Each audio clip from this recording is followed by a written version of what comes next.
Modified Tour invades Western New York. Tonight, it's the Lancaster Motorplex for the New Way Auto Parts 150, where Ronnie Silk will try to extend his championship lead while Justin Bonsignor tries to take that away. Doug Kobe back in the field again tonight, along with local drivers such as Tommy Catalano. He's from this part of New York. Big Money Matt Hirschman has been for the best all season long. 2 wins. Looking for another one tonight in front of a packed crowd at the Lancaster Motorplex. 150 laps is coming up next.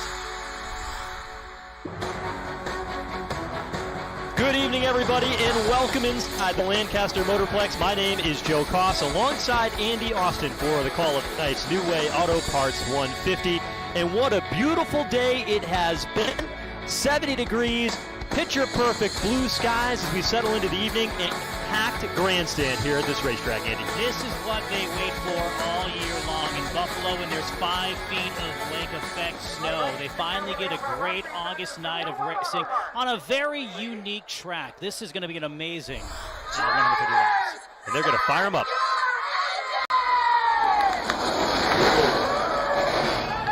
That's how you do it. So the NASCAR Whelen Modified Tour Modifieds come to life here at the racetrack in Lancaster, New York. And you're up to Mike Myers, a promoter, and the group that's been running this facility. They have put so much effort, resources to pack this racetrack. The pre-race ceremonies that just concluded a few moments ago, they brought out a big stage just like they do for the NASCAR Cup Series. Pyrotechnics and a whole bunch of fanfare for this event. A wonderful rendition of the national anthem just before we came on air. They have certainly gone the extra mile to welcome NASCAR's Whelen Modified Tour. Absolutely, and as you see it pan out, you can see a packed grandstand for this. The word is out. Lancaster is the place to be tonight. And Joe, a very unique racetrack. There are so many different elements to what people are going to see here over this 150-lap race tonight. This racetrack, you can see, are sitting there on the front straightaway. You see those 2 strips. That is actually an 1/8-mile drag strip that runs from right to left across your screen. That's that traction compound that they put on. And on top of that, it's concrete. So as you come off the pavement in turn 4, you get that concrete, and it has an odd effect because you've got all that extra grip and you're turning the entire way on the straightaway. This is probably one of the only tracks on the circuit that the teams will tell you, or the drivers will tell you, I have to be good on the straightaway here. It's that tricky and treacherous. And there are 2 distinct straightaways. You have the compound on the front straightaway, and then on the back stretch, a completely different setup too. But the transition to come from the front straightaway into turn 1, we've seen that in the last time the Whelen Modified Tour was at Lancaster in 2021. A lot of green flag racing to start, but as the temperatures cooled down, things got a little clammy in turn number 1 with multiple caution flags. Yeah, that was the trend of the last time that we raced here, which was actually 2 years ago. We'll see whether or not that trend continues. Really soft tires on these modifieds, and that means they've got the opportunity to come down and take tires throughout this race on a newly pit road here. So there's a bunch of different things, but I think you're right. Getting off that straightaway, that drag strip, and down into turn number 1, where that goes from concrete to then the pavement again, the regular asphalt, is one of the tricky spots, and that's where you got to be good. And they aren't really going into a banked corner. The banking was 6 degrees, 9 degrees, so you're basically going right from the drag strip to a flat surface, much like, say, a Riverhead that we saw a few weeks ago. So drivers who are certainly fast there look to be strong here tonight as the field rolls off. Headed by Justin Bonsignor, who in 10 races has scored 4 pole position. What an amazing stat. Yeah, he's been on fire for sure here this year. Hey, let's take a look at the starting lineup for tonight's New Way Auto Parts 150 for the NASCAR Whelen Modified Tour. Runner-up here in 2021, Justin Bonsignor with his 4th pole of the season. Matt Hirschman, 2 wins this year, will start along the front row. Austin Beers, he's the Richmond winner. And Chuck Hosfeld, 7-time series winner, makes his first start this season. Doug will be a 6-time Whelen Modified Tour champion. And one of the local drivers, Tyler Ripkema, from nearby Oswego, New York, starts 6th. Brian Narducci back in the 3-car off 7th. Tommy Catalano will start alongside. Ronnie Silk starting 9th tonight alongside Max McLaughlin, making his 3rd start of the season. You go back outside the top 10. Anthony Cecily starts 11th. Anthony Nocella alongside Kyle Bonsignor, really a strong run for him. And Mike Leedy, who was a last-minute add to today's race. We'll talk more about that later. Kyle Uppersole, Tim Conley, Ken Hagee, Gary McDonald, Wannick and Melissa Fifield round out the starting lineup for tonight's New Way Auto Parts 150. What a great initial start this is setting up to be. You have Matt Hirschman, who despite missing 2 races, still in standings. Number 2 in lap led, so Money Matt, is certainly going to be out there and jumping on the start. Justin Bonsignor came within a half car length of winning this race 2 years ago. Had to come after a late race pit stop to charge the field for the driver who ended up beating not in the field tonight in Patrick Emmerling. Emmerling is focused on his NASCAR Xfinity Series program, a car and team that he owns. That is why Mike Leedy, who works on Emerald car normally, is in the field today in the number 25 car, and so we'll keep an eye on that. Another team that's got a lot of experience here at this racetrack. But a beautiful sight. See the modifieds rolling. Very unique racetrack. You're going to have to take a look at all the different aspects of this track. Let's hear from our pole winner before we go green. Here's Jesse Punch with Justin Bonsignor.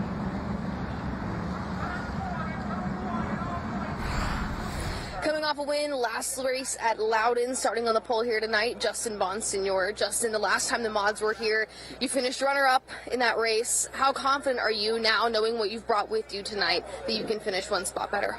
Yeah, I think we got a really good car today. We practiced well. Was a little shocked we got the pole. I didn't think the lap was going to be all that great, but good enough for the pole. So we got track position. Hopefully we can lead some laps, get some bonus points with that, and just control the race and control when everybody pits. So we should have probably won the race here last year, or last time we were here. Just kind of put ourselves too far back late after our pit stop and had to charge back through. So we know we have a good car here. We just got to be smart with everything tonight, have a good pit stop, and hopefully be there at the end. Thanks, Justin. Good luck tonight. Thank you. That's Justin Bonsignor starting on the pole for the 4th time this season. And you looked at that pole-winning run. One thing I noticed that he did, he swung up from turn 4 and ran right against the wall. That's, of course, a fast groove. It was enough for the pole, but there are other grooves on the racetrack that other drivers might take advantage of here tonight. This is a racetrack where you can run 2 wide. It's a 2-groove track, so if you've got a fast car, you can certainly slice and dice your way through the field and make up ground. There is Justin Bonsignor as the field rolls through turns 3 and 4, about ready to turn him loose here in front of a packed grandstand at Lancaster Motorplex. Pace car is in, and the green flag is out in the New Way Auto Parts 150.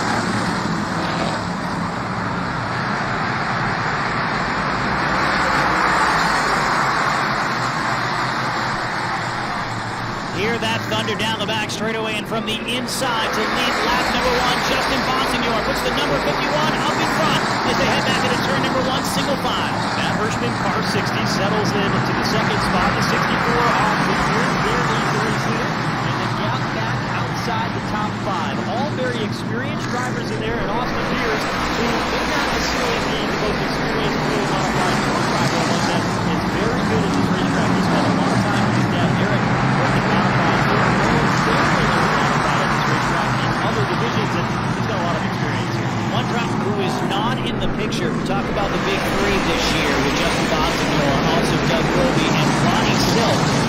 Silk qualified in 9th, now still inside the top 10, but as a front runner and certainly the point leader coming into tonight's event, a driver who qualified 9th, that is a story in its own right, qualifying mid-pack. We'll see if they can get that car rolling a little bit faster in race trim. You see the 14 car on screen. That is Chuck Hosfeld. Chuck Hosfeld has the opportunity to run this event for Joe Stearns and this team out of Ransomville, New York, not far from here. And he's very optimistic and said anything shy of a top 5 finish tonight would be a disappointment for him in that 14 team. Car number 7 rides right behind him for Doug Kobe. Last time out for the Whelen Modified Tour, that car was driven by John McKennedy, who led 89 laps of this race. And a car that obviously didn't end up in victory lane, but certainly the Tommy Baldwin number 7 fast around here tonight. Doug Kobe behind the wheel.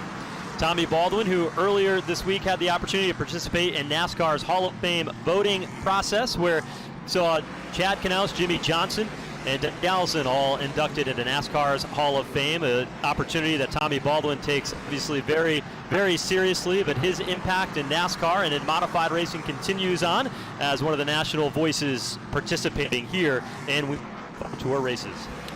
As you look up through the field, and actually behind Doug Kobe is a driver that If you're looking for a dark horse tonight, and as we talk about the three this year, one driver that could potentially break through is Tyler Rickma in car number 32. He has only 2 top 10 this year, both at Riverhead, but fresh off a strong run last time out in Loudon, where he was catching the draft on his own. Very fast race car here tonight. He was strong the last time the tour was at Lancaster. They've decided to bring out a brand new race car. This is a car he actually bought from Connie Partridge, late Eddie Partridge's wife.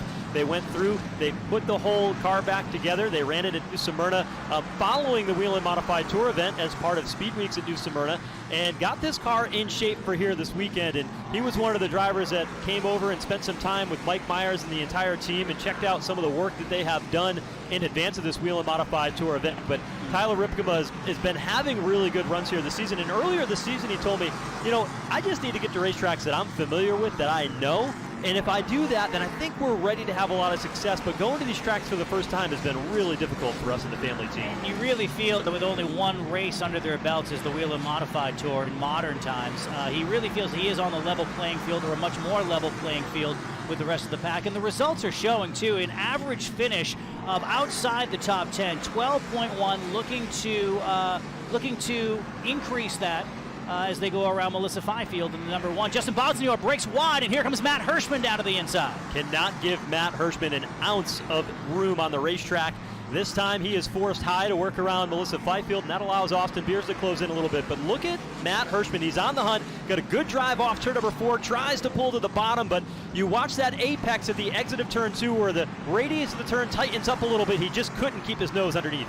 He'll look down to the inside. This time, Bonsignor runs a much lower line and will protect the inside drag strip as they work their way down the front straightaway. It's still the 51, and hanging tough is Austin Beers in the number 64. Justin Bonsignor said one of the things that we were weaker with at the beginning of the year is we were not controlling the race and dictating it the way we wanted to be. We'd qualify a little bit deeper, even though he's got 4 poles.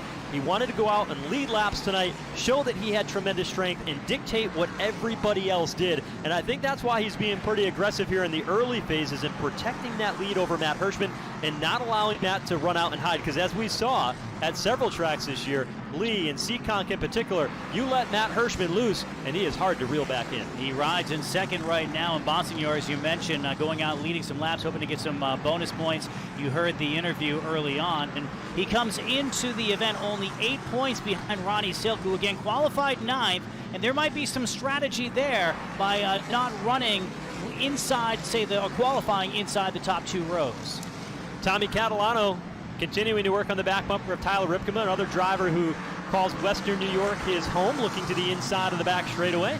And Catalano will send it down in there. You see that new pavement on the bottom. That's a new pit road that they paved for the race this year. And I was told that they would use that like the bottom shot, getting down in the bottom of turn 3. And Tommy Catalano, the first that we've seen in the broadcast so far to use it, but I think Matt Hirschman might try it out too. Yeah, he puts both left tires down to the inside, and they are 2x2 as they work their way off of turn number 4. New leader Matt Hirschman in turn number 1. So Hirschman to the lead here, 21 laps into the New Way Auto Parts 150, the NASCAR Whelen Modified Tour at Lancaster Speedway. Austin Beers rides in third, locked onto the back bumper of Justin Bonsignor. Justin is still solid in that line. Might just be a tick off. I'm not sure if the handling's going away, but it looks like Beers has a faster race car as they work their way off of turn number 2. And to your point, Joe, Matt gets out in front, and Hirschman is 3, and make that 4 car lengths in the lead already off of 4. Last time off turn 2, I saw Hirschman running a bit of a higher exit. Watch how Bonsignor is protecting the bottom. He's running the inside lane, but this is a 2-lane racetrack, and Austin Beers knows that, and he saw what Matt Hirschman can do, and he's taking a look at the outside through turns 1 and 2. Now in turns 3 and 4, follows in the tire tracks of Justin Bonsignor. In 2021, John McKennedy led the majority of the first half of this race, running on the bottom side. It's only when he moved up the racetrack about 12, 18 inches is when he started to run into trouble. So Bonsignor still fine as far as the handle goes on the race car. Looking for a little speed, though, off of turn number 4 as Beers is right on the back bumper. Beers in the tire track, this time into turn number 1.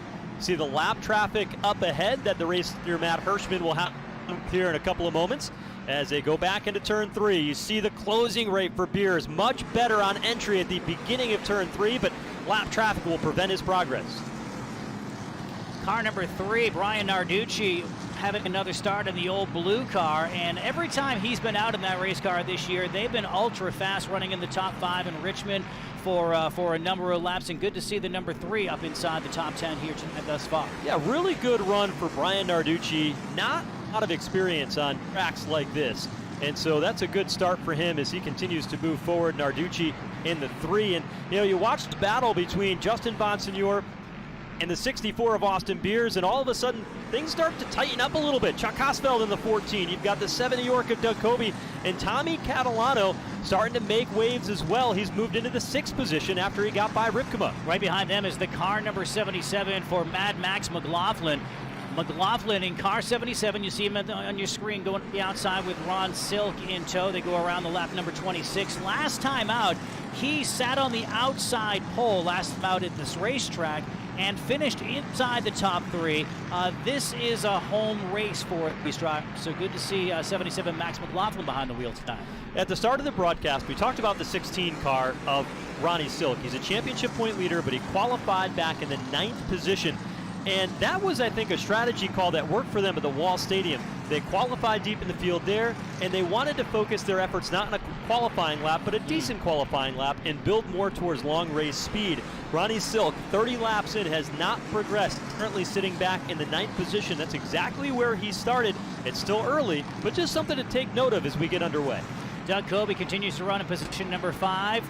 That car led about half of this race 2 years ago with a different driver. It's right in front of Catalano as they work their way back into turn number 1, but it is all Matt Hirschman. Hirschman up in front by about 5 car lengths. Then it's Austin Beers, and now you focus in on Coby in the 7 New York, right behind Hosfeld in the 14. Something tells me Hosfeld, he is has been extremely smooth the first 34 laps of this race. Just kind of picking and choosing. Actually, he's wide a little bit as I say that. Wouldn't be surprised to see Hosfeld letting the race come to him as we progress here through the first half of the event, but he has a mirror full of Coby off of turn number 4. Yeah, I think that's exactly right, and Chuck Hosfeld was really focused on being smart in this race. Very experienced in NASCAR Whelen Modified Tour competition. 7-time winner, but the last time he won was 2008. He had stepped away to focus on RV business, his car dealership, and a small wedding venue that they have not far from here on their homestead here in Western New York. He knows how to run with these guys, and he's very well respected in modified racing, but he also knows that he doesn't do this every week, and he said, I've got to be smart, I've got to be aware of what's going on around me and have a good, clean pit stop, save my stuff for the end, and when it counts, then I'm going to use everything I've got left out of that 14 car. He is certainly relying on a lot of his old bag of tricks right now. Car number 14 holding off one of the strongest competitors, one of the big 3 this year of Doug Coby. Now opens up a nice 2-car length gap on him, and that's the 14. You miss a day, you miss a lot, and you go off and you focus on other ventures within your life. You come back to it when you wait for the muscle memory to come back. It might take half the race or so, but as long as it's the second half of the race where it comes back to you, then that's going to pay dividends for car 14. So 3 cars running nose to tail here on lap number 38 as they cross the stripe. This is the battle for 4th, 5th, and 6th. Chuck Hosfeld holding on to 4th. Here's Coby now, seeing if he can find a lane to the inside as they work down the back straightaway and back into turn 3, but not willing to press the issue just yet. And Tommy Catalano continuing to stay with these guys. He's running very quick lap times that equal them. He'll take a step to the outside lane to see if there's any room up there to the outside of Coby. As they go around Melissa Fifield in the 0-1, Hosfeld holds onto it. They go back into turn number 3, and there's Doug Coby, who narrowly was in that major, that wild finish at Loudon last time out. And, a lot has been talked about the 3 drivers really chasing the championship this year, and the fact that, yeah, they'll get into each other, they'll rub, but they will do it respectfully. It's interesting to see what happens on the racetrack versus if you, I'm not saying you're fishing for sound bites and whatnot. These drivers certainly don't do that. But if you read between the lines a little bit, you can hear some of the chirpiness and say Justin Bonsignor saying, well, you know, I'm really glad that Ronnie Silk backed off on that one. Maybe he's paying me back for Wall Stadium. He wasn't calling Ron out, but he's saying in the back of my mind, I know what happened the weeks prior, and I'm glad that I was raced that way. You saw both of those drivers congratulate Justin in victory lane and that great finish that really could have gone to anybody on the last lap. I think there's a healthy undertone of respect and rivalry among those three champions, Justin Bonsignor, Ron Silk, and Doug Coby. And I think that battle, at some point in time, it's going to boil over, and that's just going to be part of the sport. And it'll happen. Yeah. We're just a little bit past halfway right now in the season, and all these guys know that they cannot give up any ground, because as soon as you do, somebody else is going to be right there to take an advantage. Here comes Coby now. He's got that good run off turn number 4.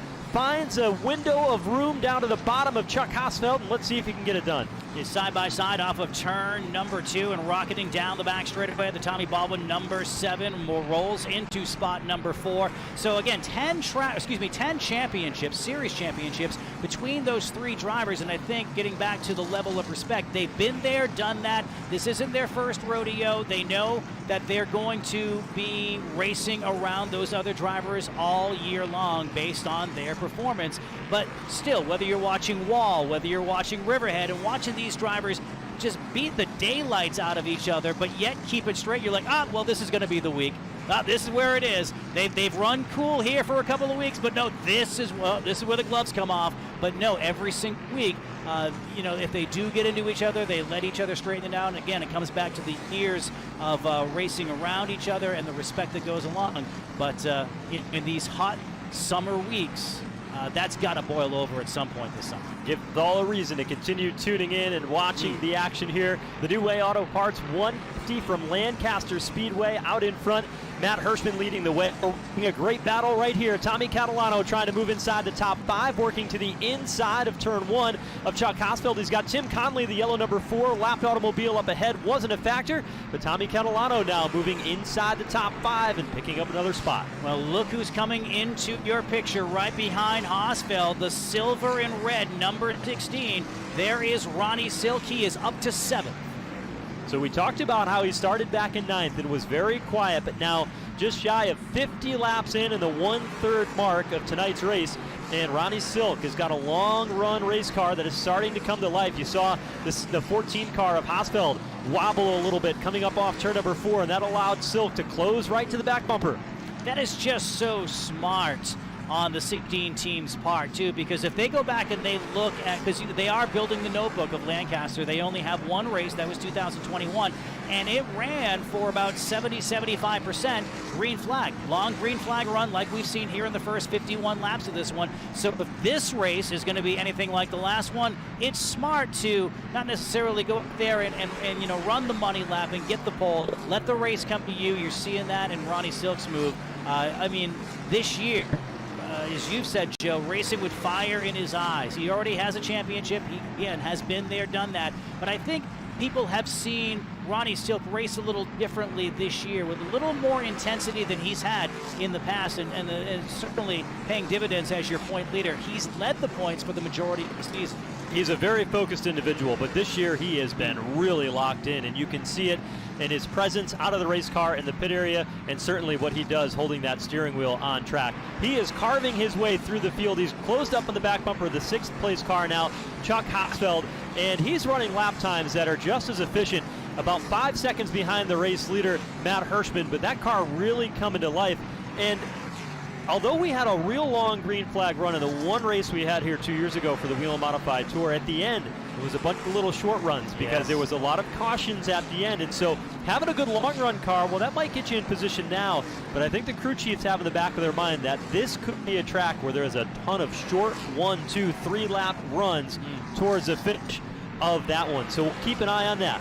2 years ago, Justin Bonsignor was up inside the top 3. There was one of those late race cautions. It came out with 22 or 23 laps to go. He had a miscue on the crew's part, which knocked him back, I believe, to the 6th or 7th position, and he had to charge to get back to where it was. Almost picked up the win over Emmerling. Emmerling, of course, was the victor 2 years ago. But again, to your point, with those late race caution flags, have a late race pit stop with that reconfigured pit road. I wonder that plays into the strategy for tonight's race. Here's Silk looking inside. Hosfeld thought better of it. Right behind them, Brian Narducci. Oh, Silk out of shape to the bottom of turn in 4.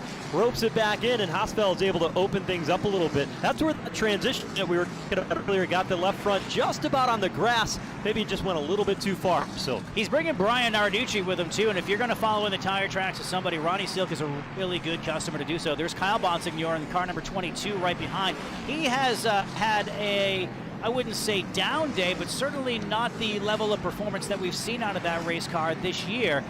Again, letting the race come to him. He's right behind. Well, going to go race with Narducci now as they both trail Silk and Hosfeld through turns number 3 and 4. Yeah, good battle here as we keep an eye on this. Narducci running 8th, Kyle Bonsignor running 9th. Here's Tommy Catalano picking up another spot underneath Doug Kobe. That'll move him inside the top 4. So Catalano continues to march forward in that 54. The family operation decided to step back and not run as many races this year on the Whelen Modified Tour. They're kind of a rocky start for them, but when they've come back and run those select races, they've had strong runs, and tonight's another one.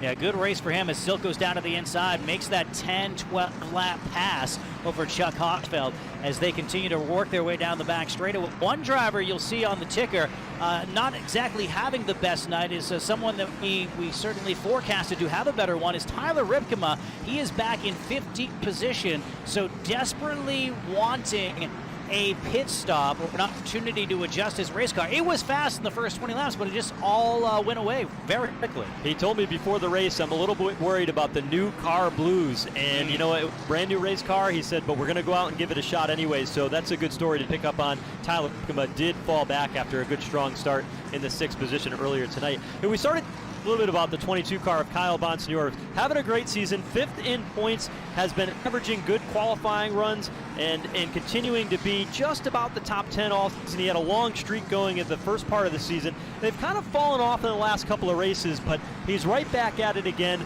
running in the 8th spot, closing in on Chuck Hosfeld running in 7th. And, you know, that team has just been very consistent throughout the season, and they're really turning the program around from where they were a year ago. I know they certainly missed not racing at Claremont last week after our weather situation, because that's a team, or that's a race that I know they had checked off to really you know, to pick out the performance, or maybe use that as an opportunity to get a little closer to the front in the standings.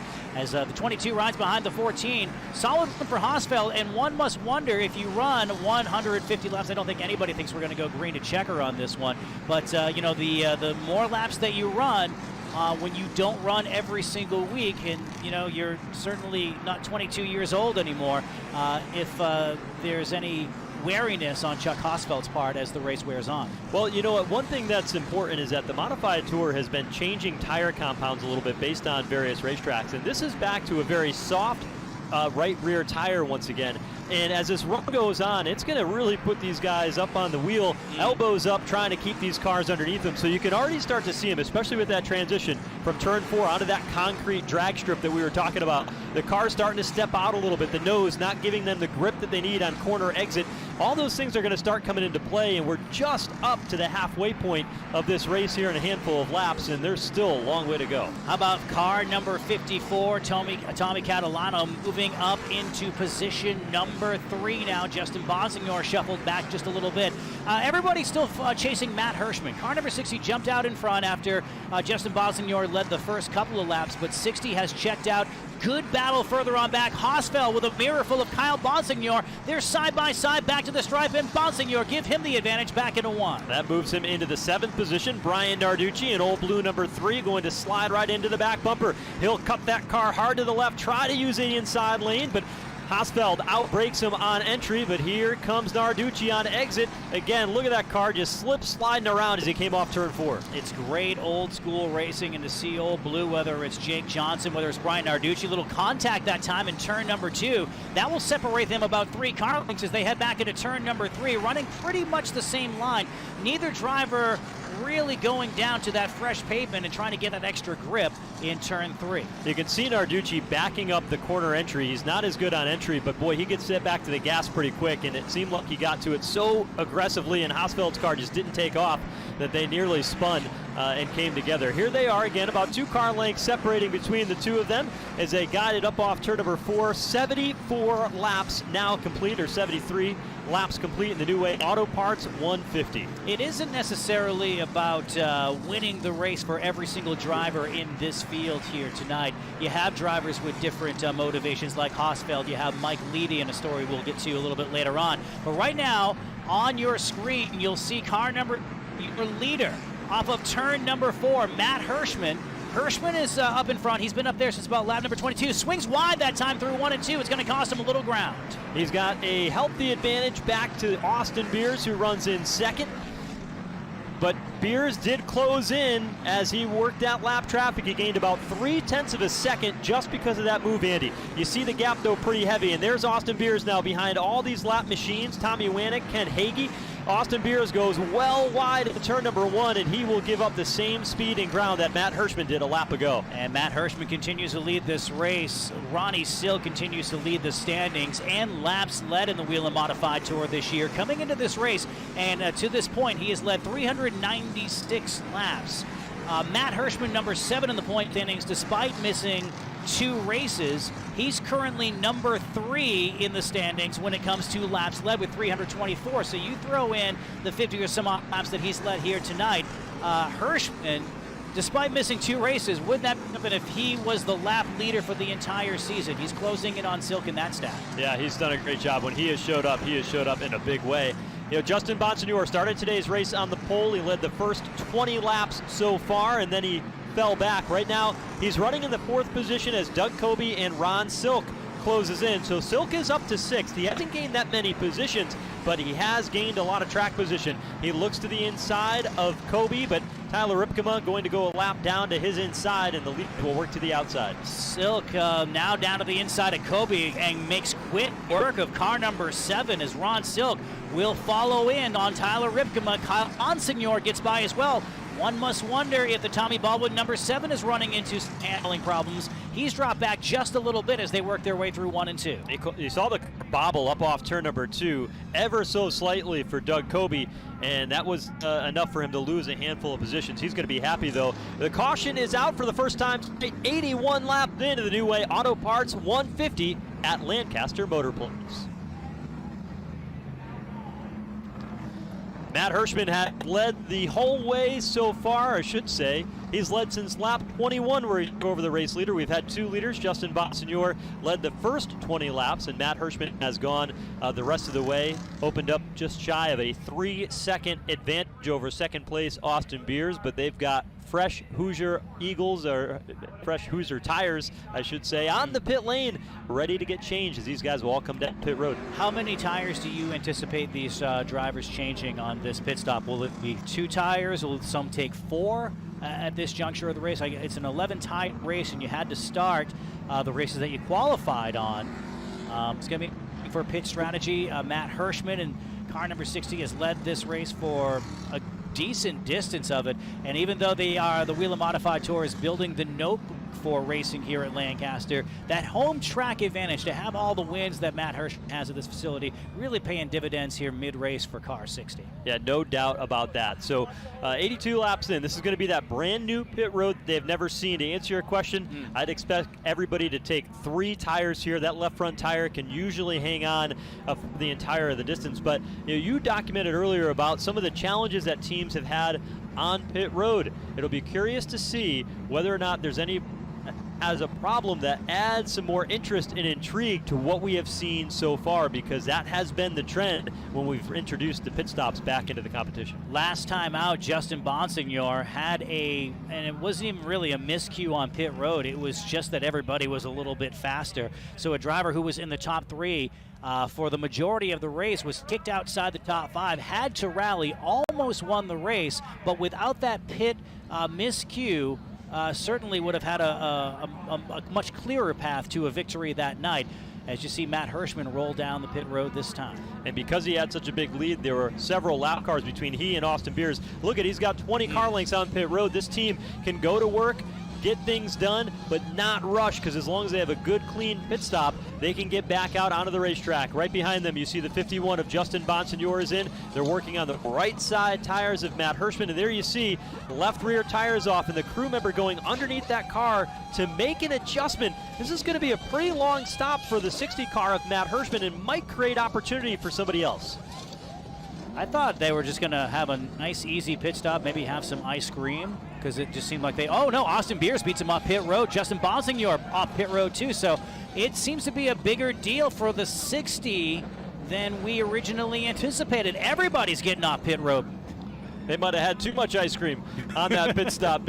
60 car of Matt Hirschman lost a ton of ground. You saw them slow down and had a crew member underneath the left rear to make an adjustment on their race car, but he's going to lose a ton of positions on pit road and will go from the lead to just to the bottom half of the top 10. We'll see when they shake out all the scoring. There you see the crew climbing over pit wall, but even when they jumped to the car when it came to a stop, there wasn't the sense of urgency. You saw the guys go out with the guns. They weren't blasting off of pit wall. You know, they were very casual as they went about it, and that ultimately I think is going to cost them some pit stops. So now Matt Hirschman calls the shots on this race car from behind the wheel. He is one of the most studied, prepared, note-driven drivers out on the racetrack, and he can tell you everything about this race car, different temperatures, different track conditions. If he called for an adjustment to the suspension of that left rear, I'm assuming they made a shock adjustment on the left rear of that race car with them crawling up underneath it, there was a reason for it. And so don't count him out just because they had a bad pit stop. Hirschman knows what he's doing. He's one of the most crafty veterans out there. We get to the home track advantage. If there's somebody who knows how to use both lanes and knows how to pass race cars, it's the driver of car number 60. But how many times this year even have we seen drivers run up front, have a miscue on pit road, get mired back in the field, whether it be 8th or 11th, and then not be able to make the progress back towards the front? This will not be a sprint. Thus far, we still have 65, 64 laps to go in this race. So still plenty of time for Matt Hirschman to make his way to the front. One driver who really needed that caution flag, but I believe he will still be one lap in arrears, is Tyler Ripkema, too. Mired back in 14th position. Came in this race with such high hopes. A very strong run. Last time out at Loudon, he was catching the draft by himself. It was pretty amazing to watch, but came into this race after running strong 2 years prior, qualified 6th, but outside the top 10. There's your new leader, though, Matt Beers in car number 64. Excuse me, Austin Beers. So Austin Beers has taken over the race lead here tonight. Justin Bonsignor came off pit road 2nd. Ron Silk is now up to 3rd. Doug Cope 4th. Matt Hirschman will restart, it looks like, in the 6th position. I forgot 4th is actually Kyle Bonsignor, then the 7 of Doug Cope 5th, and Matt Hirschman is 6th. So Hirschman lost 6 positions on pit road. Is that going to be the story of tonight's race? Only time will tell when we get ready to get back under the green flag here tonight. The New Way Auto Parts 150 here at Lancaster Speedway. You can't say enough about the promoters, all the sponsors, the displays that they've had on the midway here. This place has had such energy, such outstanding short track vibe. Hardy Buffalo fans are here for modified racing tonight, and they came out in droves and by the carload.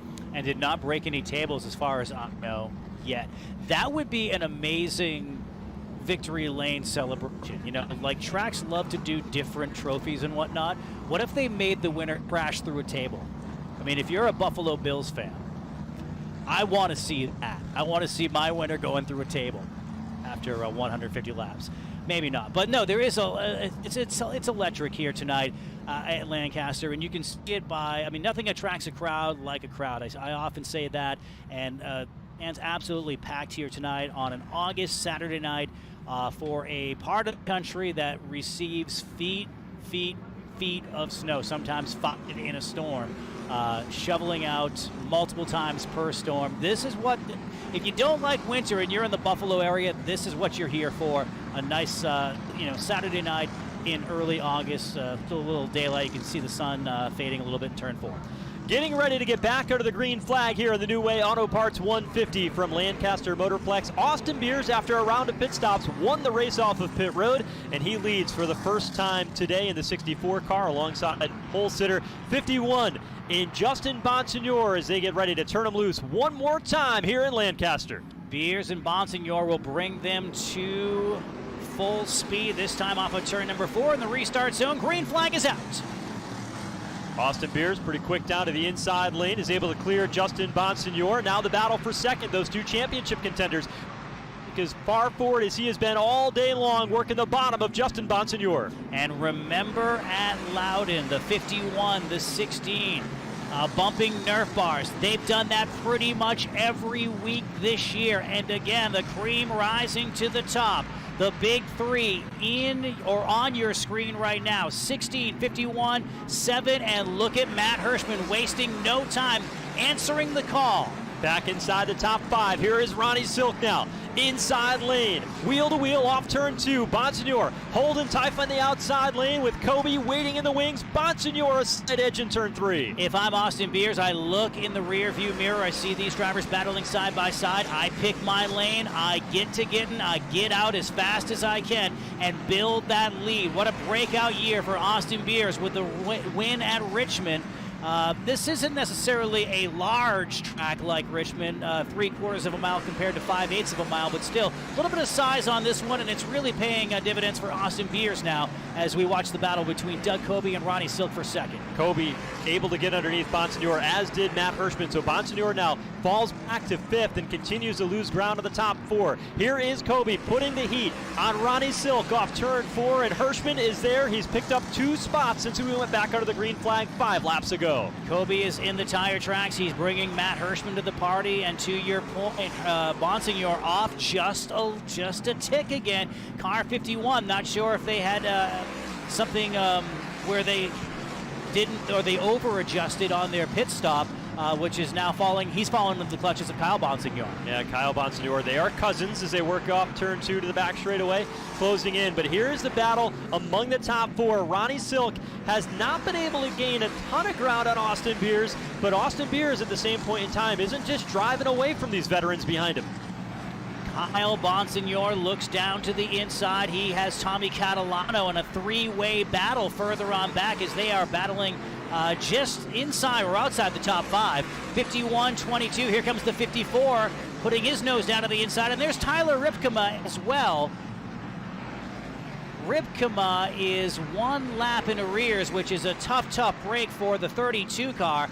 It seems that he has made the adjustment that he needs. Unfortunately, he's not on the same lap as the leaders right now as they run down the front straightaway. He runs 14th at the moment, does the 32 of Tyler Ripkema, but you see him there on the right side of your screen.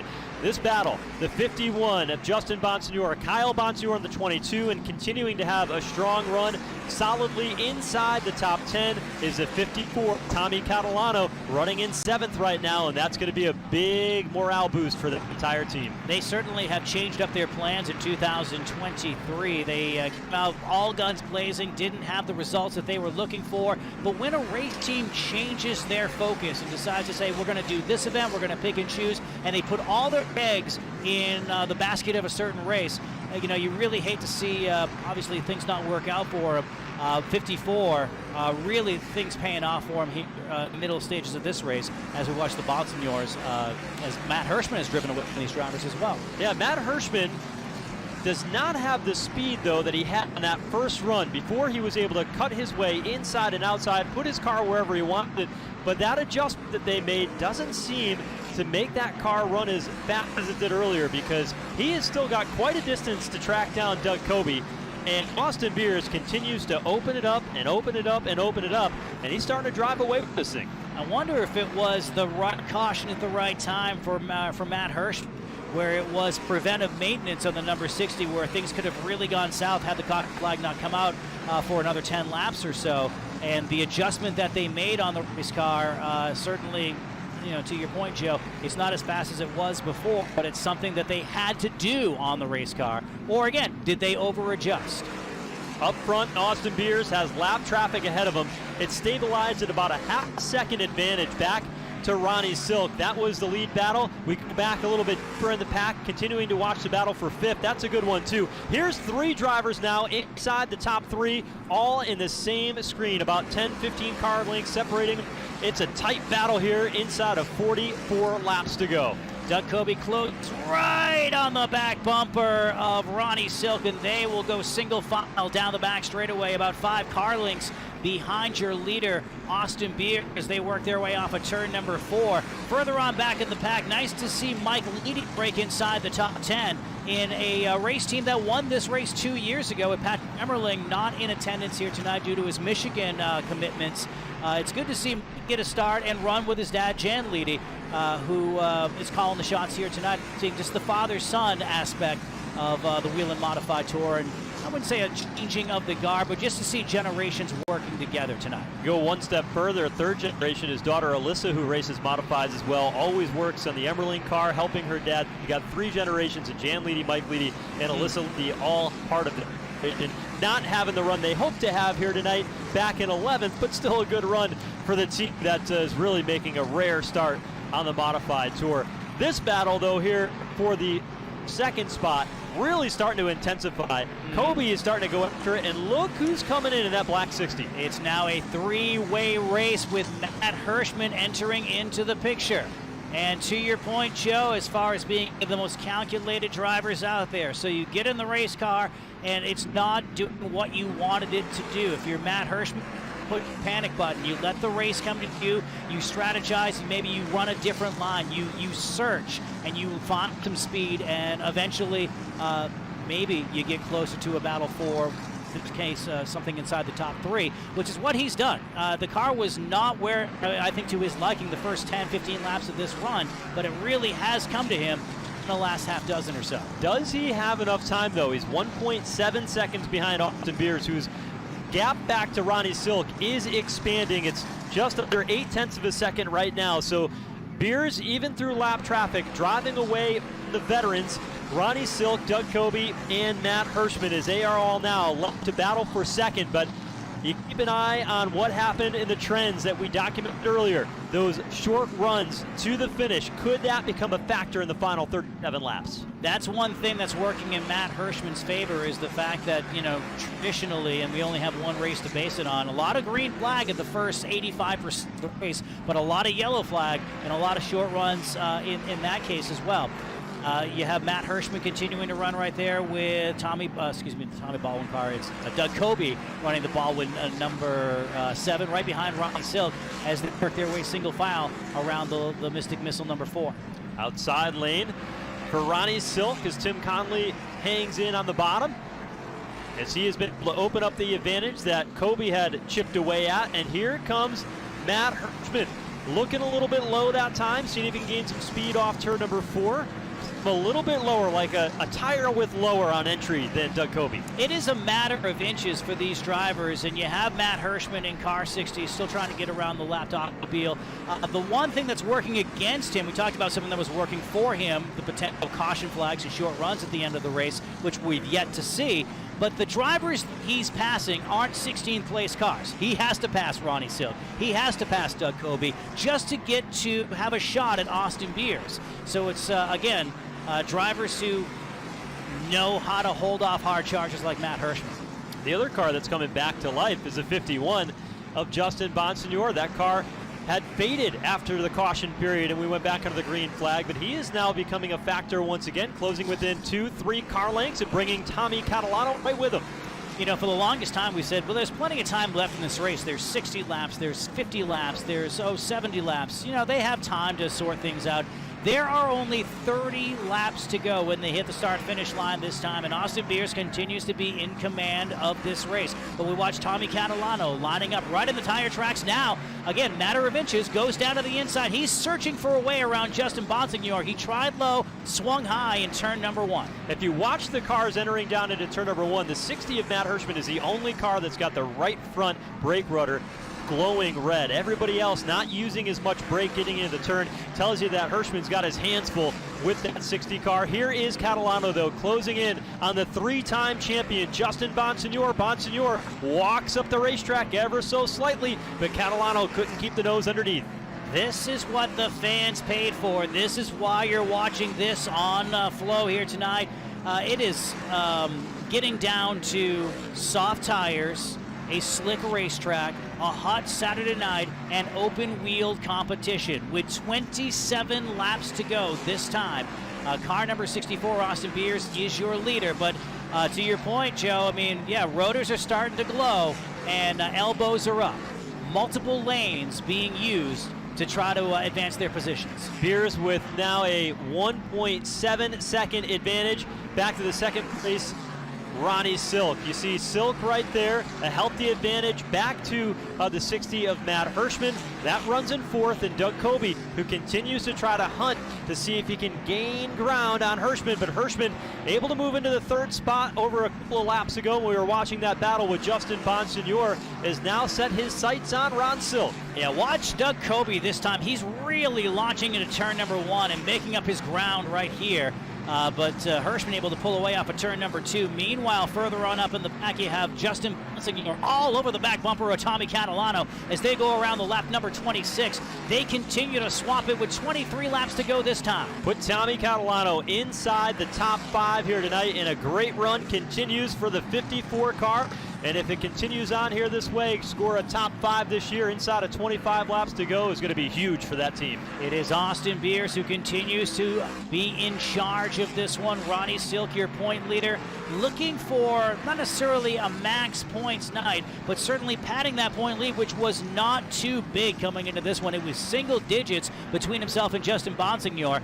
Those are the two drivers really fighting it out for the championship. Austin Beers looking to make up a little ground too on Doug Kobe. He was only 8 points behind car number 7 coming into this race tonight. And it's going to be one of those kind of seasons where a couple points here, a couple points there is going to give you enough pad going to the end. But Austin Beers, he's in that championship hunt as well. He's lost a little bit of ground recently, but if he can hang on for the win, it'll certainly continue to keep his name into contention. That 64 team, his dad, Eric Beers, has a lot of time racing at this racetrack, and they run their family modified here on a pretty regular basis. He felt very confident that what they put in this 64 car tonight was going to be very similar to what they normally put in their family-owned Beers Motorsports number 45 car, blue car usually, and that car always super quick. There's Sly Zabin.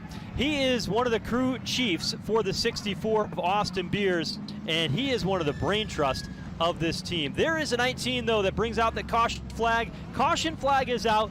19 laps to go. This time it's for Anthony Cecily here at Lancaster Motorplex. That is a tough break for Cecily, who was running up inside the top 10 very early in the race. Solid run for car number 19, but yeah, you can see the suspension is used up big time after major contact.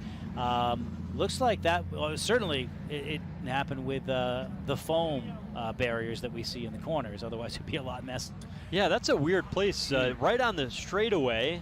He's on the concrete part of the racetrack that we've been talking about, the front stretch, and that was a treacherous spot that they told us before the race that you really had to be careful just because of that transition. The traction compound that down for the drag race facility really makes quite the transition for these modifieds, and Anthony Cecily involved there. And you know, it's a real shame because Cecily has had 3 top 5s this season in a handful of starts, and the only time he's really finished worse than 6th has been when he's had crashes. And you know, he wasn't running inside the top 6 tonight, sure, but was out there having a good event, clean event to this point, and he's going to have his 3rd DNF and crash of the season here tonight.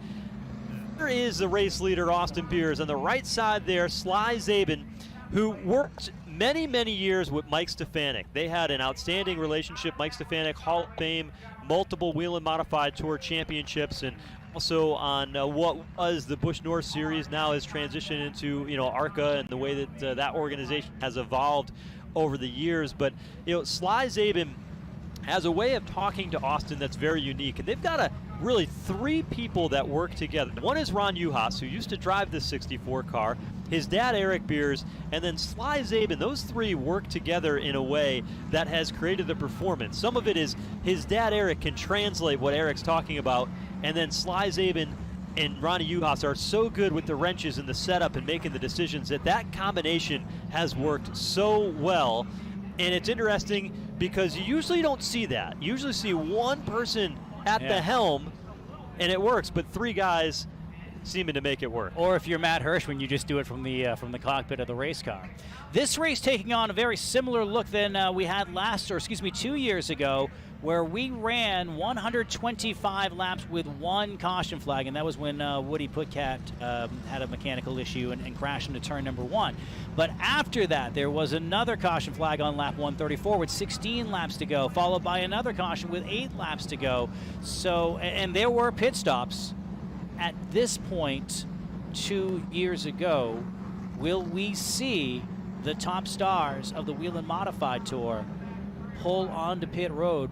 And if so, does anybody stay out for that crucial track position? You see how well the track position is paid off for Austin Beers tonight. He couldn't sniff the lead until he got it, and once he did, he has really built up a 1.8 second lead. Looks like we're going under the red flag now for the cleanup.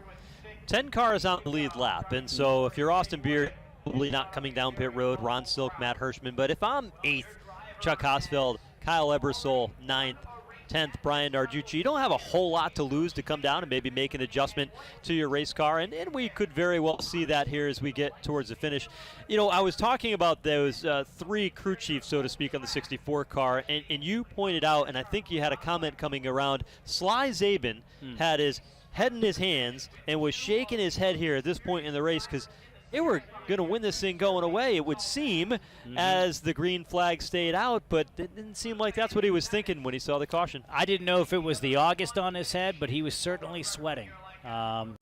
Yeah, it's tough to have a situation where you feel that, I mean, and he's trying to get back into the, you know, you think about the race and maybe picking up your 2nd win of the year in what's been a breakout season, but there's also the bigger picture of coming into this race 46 points out of the point lead, still one of the 4 drivers. We talk about the big 3, but but still in the picture, and very much a part of that picture is car 64 Austin Beers, looking to gain some ground on Doug Coby coming into this race. They were 38 and 46 points out respectively. Austin with some bonus points, possibly could leapfrog and move inside the top 3. So a lot riding on the call that's coming, if there's one at all. Well, there will be a call, whether it's to come to pit road or not, and it looks like they're discussing that right now. Well, I can tell you this, Sly Zabin is, I'm sure, loving that camera down there because he is a very quiet guy, a private guy, and I'm sure he loves being the center of attention because that's not where he likes to be. He likes to be the mastermind behind the scene, and he's very, very good at it, and that is why he's had so much success with Mike Stefanik, as we said, and now with Austin Beers here over the years. Now, Austin Beers, his spotter is a driver by the name of Jack Ely, and I say driver because at Spencer Speedway last night, those two went over and ran together, and Austin Beers put the spotter headset on to help his spotter, who was driving that race, go out there and have a good run. And now they've got those roles reversed once again, where Austin's back behind the wheel of his race car trying to get his 2nd career win and 2nd of the season, should he be able to hang on here in the final few laps tonight. He's been able to be fast in qualifying with 3 poles to his credit this year, and he hasn't been outside of the top 10 since Riverhead back in May. So, you know, an incredibly, you know, big season where he had that breakout win at Richmond, was strong to kick off the year at New Smyrna. Had a bit of a fall off. I'm not sure what happened there, if it was mechanical or whatever, or if he just had an off night. But, you know, for the last couple of months, that team has been, you know, one of the top 5 team. Obviously, it's put himself in the top 5 in the point standings. Really, the race in Riverhead where he spun running inside the top 5 on the final turn, the final lap, really cost him big. And had that not been a factor, it would have been, I think, a very different championship battle as you look at it today. Now, we still got a long way to go, but I think Austin Beers and that team will look back at that one and say, there was a missed opportunity. Overdrove it down in the turn, contact was made, and it ended up being a situation where they lost a lot of ground. There's Tim Conley, and we've seen the other half of the story now. He's got damage on both ends of the Mystic Missile, and that's a tough break for that team. Yeah, beautiful race car, too, and kept to the standard of Bob Gabarino for the number of years that he had the Mystic Missile. But yeah, getting back to Austin Beers, finished 17th at Riverhead that night, and to say if he was running inside the top 5, I mean, that's a 40-point swing. And he came in, or 45. About 10, probably. Oh, I'm sorry. Yeah, I'm thinking old school old points. School. Yeah, I went way old school. 10 points. Good call. But still, I mean, that would put him, easily put him in third in point standings coming into tonight's races. So, yeah, every little bit matters. And I remember watching that race now, and I thought to myself, well, there's somebody who is racing for the championship still early in the season. I wonder if that's going to come back to bite him in the, in the rear as the year progresses. And I mean, it hasn't yet. We still have a ton of racing to go, but that is definitely in the back of their mind of that missed opportunity from that night. That's something you don't forget for the entire summer. Yeah, no doubt about it. They have lifted the red flag, and the cars are rolling once again. You saw Tim Conley's modified get pulled back behind pit wall. It's a team that is just out here trying to have a good time. Tim Conley ran races years ago, was a winner in the NASCAR Whelen Modified Tour, stepped away to focus on his businesses and family, and he said, I want to come back one more time and have the opportunity to run here. And he said, I know I'm not going to go out there and necessarily compete for wins and top 5s, at least not yet anyway. Right. They're trying to build their program, and that's a tough break for them to have that challenge. So flag out. We'll run a couple laps into the caution and get to go through everything. You see Brian Narducci there just in front of the race leader, Austin Beers, as he was the last car on the lead lap when the caution flag came out. But this is going to really be interesting here because you have Austin Beers and Ron Silk lining up side by side. And we come into what we talked about earlier with Ronnie Silk qualifying in 9th. And hoping that the race comes to them. It certainly has, as you see him up towards the front, but a completely different, a different beast than we've seen all night. No matter what happens, this will not be a long run. We have under 20 laps to go, much like we did last year at this time. So definitely interesting. We've seen Ronnie Silk in late race situations get extremely aggressive with with drivers that he's battling the championship with, whether it's Justin Bonsignor or Doug Coby. We talk about this many times throughout, we talked about it tonight on the broadcast as well, but throughout other races. Racing with respect and cautiously aggressive, we still feel that there is something boiling that has yet to unfold with those 3 drivers. You can't run this close. I liken it to going cross-country with your best friends in a van. You do it, you love your friends, you start off in Rhode Island or the East Coast, whatever coast you start off on, somewhere around Kansas, they pick you off, and you want to throw somebody out of the van, and it boils over. I don't care, your bond will change if you drive across country with somebody, and these guys, week in, week out, running so close, something's got to happen. Well, we're not in Kansas anymore, but we are at the Lancaster Motorplex. It's a NASCAR Whelen Modified Tour New Way Auto Parts 150. Austin Beers going for his 2nd win of the season. Will line up alongside championship point leader and former champion in Ron Silk. Austin Beers said, I've got to be more aggressive on the restarts. I can't give up spots anymore. He did that once tonight to take the lead. Can he do it again against Ronnie Silk as we get down to the final few laps here in Lancaster? Green flag is out. Silk got the shot from Doug Coby, and they launch into turn number 1, still side by side. Advantage to Austin Beers off of turn number 2. Beers leads the way. Here comes big money Matt Hirschman, though. This caution might have played into his hand. He works to the inside line and takes over 2nd over Ronnie Silk. Tommy Samalino down to the inside in car number 54, battling right behind Silk. He'll put Coby and drop kick him back a spot. And then there's Justin Bonsignor is moving up. Here's Catalano inside lane underneath Coby. Bonsignor trying to fill the gap to the bottom. See if he can close in and follow in the tire tracks. Look at that, 3 wide down the front straightaway. Something's got to give. It's going to be Salamino sideways. He gathers it back up. So does Bonsignor, and there's dust kicking up in turns 1 and 2. What a save by Tommy Catalano and everybody with the rest of the field. But Bonsignor hammer down, works to the bottom of turns 3 and 4, and challenges once again. Speaking of challenges, Austin Beers looks in the rearview mirrors and sees the smiling face of Matt Hirschman right there. And you know it's smiling. He has just waited for this opportunity. With 8 laps to go when they hit the start-finish line this time, right in the tires tracks, it is Matt Hirschman following up to and Beers up about a half a groove that time in turn number 1. It nearly cost him. Beers is going to have to make that 64 car wide here in the closing few laps. Within striking distance is Matt Hirschman, runs a little bit lower, almost in the grass off turn number 4. He puts a wheel to the bottom of Austin Beers in turn 1. And Austin Beers will cut him down, but watch these drivers enter turn number 3. A little bump off of turn number 2, down low.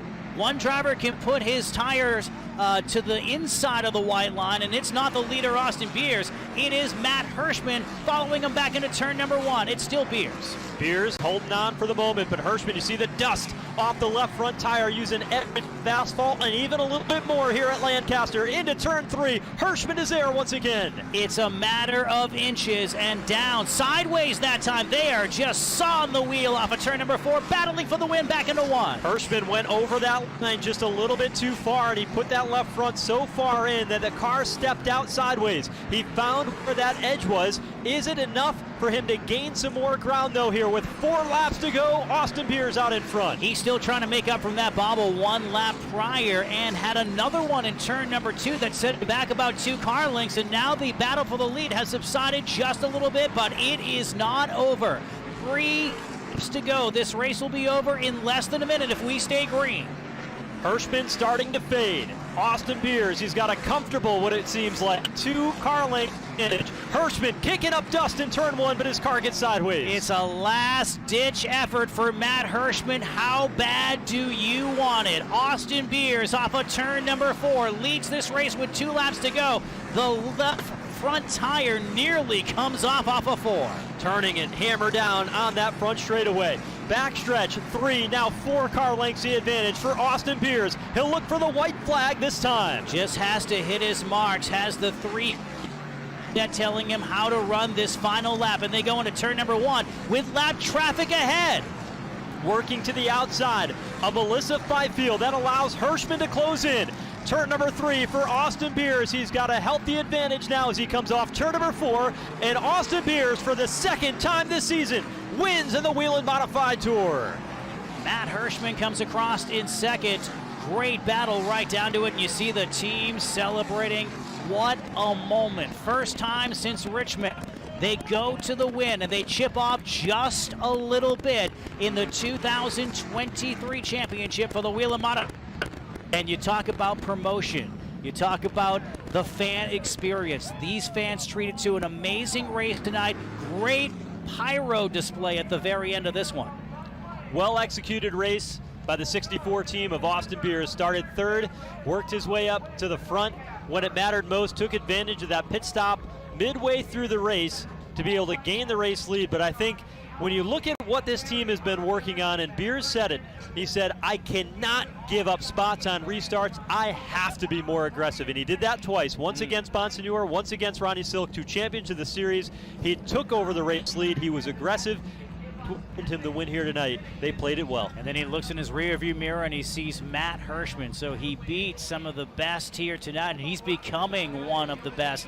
We call it the breakout season, but now it's almost expected to see the 64 of Beers in the top 5 every single week. It's one thing to surprise them. It's another thing to have the expectation of running inside the top 5, and I think we've seen that that change this year with that race car driver in that race car. So Austin Beers, the winner here tonight. Let's go ahead and take a look at how they finished for the race tonight. Matt Hirschman 2nd, Ronnie Silk ended up 3rd, Justin Bons. He got that top 5 that he wanted to get. Tommy Catalano, great run for that team, slid back to 6th. Kobe was 7th. Brian Narducci 8th. Kyle Bonsignor and Kyle Ebersol rounding out the top 10. Max McLaughlin, Tyler Ripkema, Anthony Nocella, Tommy Wannick, and Gary McDonald, your top 15. Melissa Fifield, Anthony Cecily, Tim Conley, Ken Hagee, and Mike Leedy was your finishing order here tonight in the New Way Parts 150. There you see Austin Beers, victorious, 2nd time in his career. That win was coming. He joined this team midway through the 2021 season, and he has gained a tremendous amount of ground. And that full 2022 campaign that went winless, now here in 2023, Austin Beers has won in the NASCAR Whelen Modified Tour. Evening in Lancaster, Austin Beers. number 2 of the season for Austin Beers and this 64 team. Austin holding on to the lead through that final restart, and then a hard-charging 60 car behind you. What was the key to holding on to it through those final laps? First off, this is for Nate. He's our crew member. We lost him last month. This is for him, and my mom was here today, and she had to go to the hospital, so, this is for her as well. A lot of emotion going into this win. What does this mean not only for you, but this entire A-team as a whole? It means a lot, with this last month, and, with the races we've had since we switched the compounds, we've been struggling a little bit, and, just getting back on track like we were at Richmond, but this team did a hell of a job, a hell of a pit stop. They won me this race. Austin, you earned this win tonight. Congratulations, Austin. Thank you very much. That's win number 2 of the season for Austin Beers.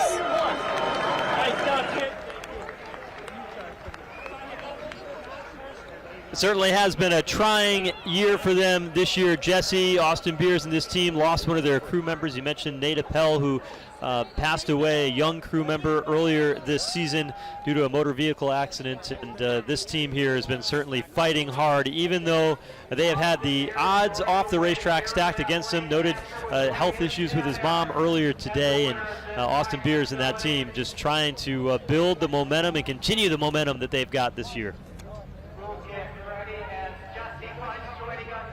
Is that packed crowd?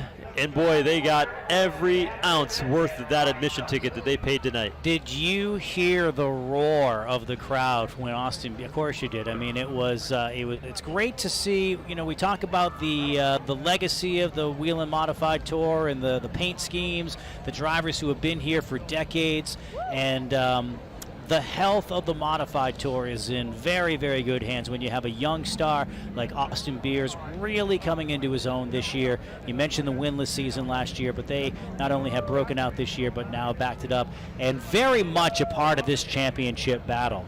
Certainly sawing off a few points here tonight.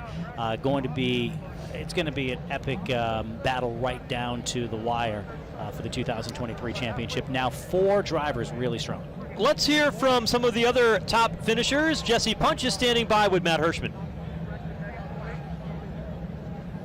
Your second place finisher this evening is Matt Hirschman. Matt, quite a battle there in those closing laps. What more did you need, though, to get it done? We just were making up for lost ground on the pit stop there. Obviously, to make a better race, we needed a caution. I didn't need a caution, but the race needed a caution. We just gave up a little bit more than I would like to have seen, and we got them all back but one, and just came up short at the end.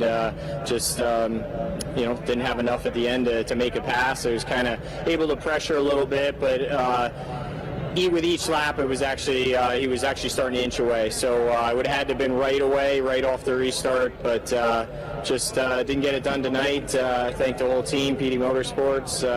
It's always I enjoy coming here to Lancaster. So I always say this place was made for modifieds, and like I said, it might have been a little boring there during the middle of the race there, but with that caution, and we made a race out of it at the end. I'd like to have come out on top, but we'll have to try again next time. That's your second place finisher, Matt Hirschman.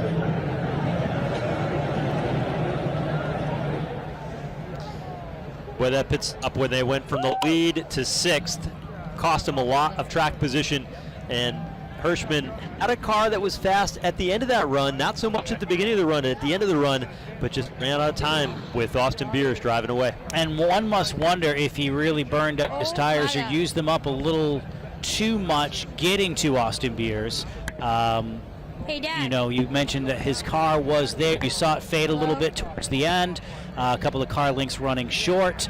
Had he not had to get around those other vehicles, would he have had the grip to get to the lead? Who knows? We have Austin 316 in victory lane here tonight with Austin Beers. This is one of those deals, right? They've set up the victory lane. This was a stage that they did pre-race ceremonies. Mike Myers, his entire team did such a great job with this event. The pyro, the fireworks, the environment here has been tremendous. And this is part of it. You see him up on stage. There's his dad in the T-shirt with the white sleeves. Eric Beers, so much a part of this, and so much we talked throughout the broadcast of his influence here at this racetrack and that family modified. And all those laps here, they certainly paid off tonight.